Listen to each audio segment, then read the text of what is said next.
ফ্যাসিবাদ আওয়ামী লীগের ডিএনএর ভেতরে আছে। এই বাংলাদেশের প্রথম স্বৈরাচার ছিল শেখ মুজিব।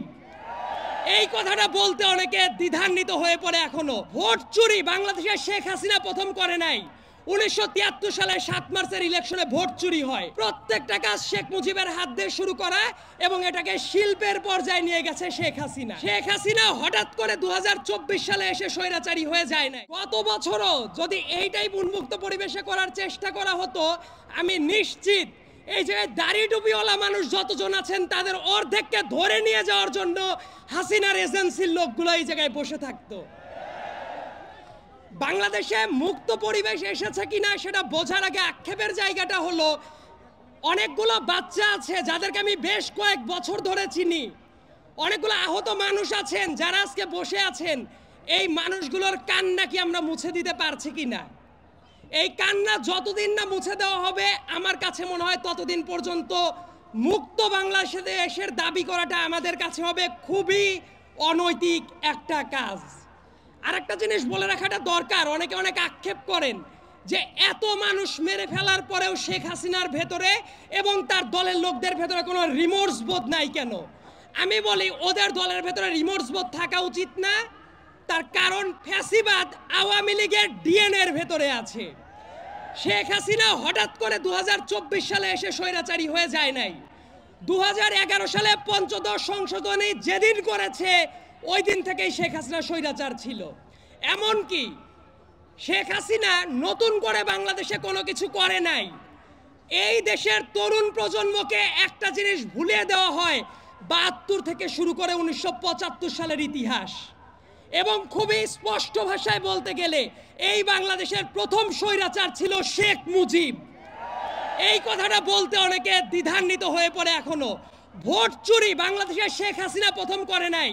1973 সালে 7 মার্চের ইলেকশনে ভোট চুরি হয়। গুম, খুন, প্রশাসনিক দৌরাত্ম্য, প্রশাসনিক লুটপাট, এই একটা কাজও শেখ হাসিনার হাত দিয়ে শুরু করা না। প্রত্যেকটা কাজ শেখ মুজিবের হাত দিয়ে শুরু করা এবং এটাকে শিল্পের পর্যায়ে নিয়ে গেছে শেখ হাসিনা। এই যে এত চেতনার কথা বলে, মুক্তিযুদ্ধের চেতনা, অমক চেতনা, তমক চেতনা, মুক্তিযোদ্ধাদের পরে কি শেখ হাসিনা সিম্প্যাথি দেখিয়েছে কখনো? কখনো দেখায় নাই। তার কারণ আপনাদের মনে থাকার কথা, এই ঢাকার মেয়র ছিল সাদেক হোসেন খোকা সাহেব, একজন গেরিলা যোদ্ধা যার রক্তের ওপর দিয়ে বাংলাদেশ স্বাধীন হয়েছে। সেই সাদেক হোসেন খোকাকে স্বাধীন বাংলাদেশে এসে মরার সুযোগ দেয় নাই ওই স্বৈরাচারী শেখ হাসিনা। তার আশেপাশে যত মানুষ থাকতো প্রত্যেকটা মানুষ লুটপাটের অংশীদার ছিল। এবং যত ব্যবসায়ী, যত সংবাদ মাধ্যমের যারা কর্মী ছিল, যত আদালত, একটা ব্যাপার নিয়ে কথা বলতে খুবই আক্ষেপ হয়, আমি আইনের ছাত্র, যে মঞ্চে দাঁড়িয়ে আমরা কথা বলছি, আমাদের হাতের বাম সাইডে যে আদালতটা আছে বাংলাদেশের ভেতরে পবিত্রতম জায়গা হিসেবে চিন্তা করা যেত, কিন্তু ওই আদালতের মাধ্যমে কত নিরীহ মানুষের রক্ত কেড়ে নিয়েছে শেখ হাসিনা, তার কোনো ইয়ত্তা নাই। এবং বাংলাদেশে মাঝে মাঝে বলা হয় না যে এদের অবিচারের মাত্রাটা কেমন? আমার কাছে মনে হয় জার্মানির নাজি পার্টির চেয়েও ভয়ার্তভাবে আবির্ভূত হয়েছিল শেখ হাসিনা।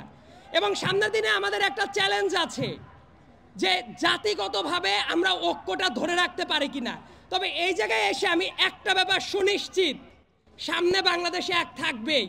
এই জায়গায় দাড়ি টুপিওয়ালা মানুষ আছেন, শার্ট প্যান্ট পরা মানুষ আছেন, নারী পুরুষ সবাই আছে, বাংলাদেশের পতাকাটাও আছে। এই ঐক্যটা ধরে রাখা দরকার। সবাই থাকবে এই বাংলাদেশে, সবাই রাজনীতি করতে পারবে। শুধুমাত্র শেখ হাসিনা এবং তার সাঙ্গপাঙ্গরা এই বাংলাদেশে আর পুনর্বাসিত হতে পারবে না। এই ব্যাপারটা নিশ্চিত করা আমাদের অত্যন্ত জরুরি এবং এই ব্যাপারটা নিশ্চিত করা আমাদের সবার পবিত্র আমানত। এই বলে আমি আমার সংক্ষিপ্ত বক্তব্য শেষ করছি। ধন্যবাদ সবাইকে।